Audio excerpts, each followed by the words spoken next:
Well, good Saturday morning, everybody. We've got some fairly active weather on the way by the end of the weekend. And we had active weather across portions of Kentucky on this day 33 years ago. The storm of the century was hammering the eastern seaboard. This was March 14th, 1993.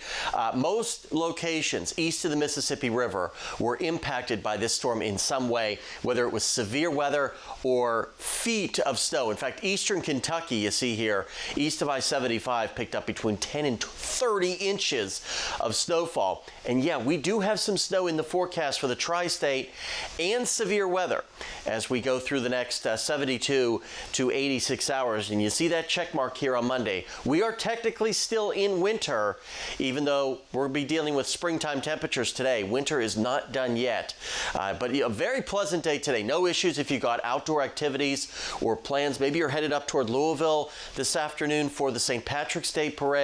Things should be very quiet, very mild.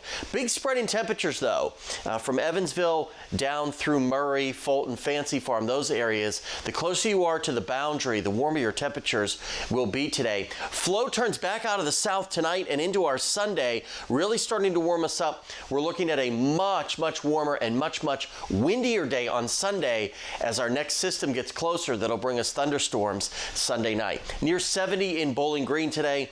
Widespread abundant sunshine, a great day, but notice much cooler north of the Ohio River. Lower 60s is about as good as you're going to do, and then everybody gets mild tonight, mid to upper 50s for our lows. Sunday, everything starts to change. A very powerful storm system moving by to our north. It will drag a cold front through the area after sunset Sunday and into Monday. There will be a line of severe weather along the leading edge of that front, and then possibly, as colder air wraps around behind the system, some snow showers.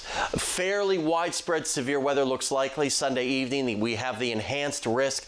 I think it's mostly a damaging wind threat, but can't rule out a brief spin-up tornado before the bottom falls out. Look at the high on Monday, a few degrees above freezing, a hard killing freeze Monday night into Tuesday. Again, you get east of the Natural Parkway Monday, best chance to see a couple of flurries. Still cold for your St. Patrick's Day on Tuesday before we start to warm up.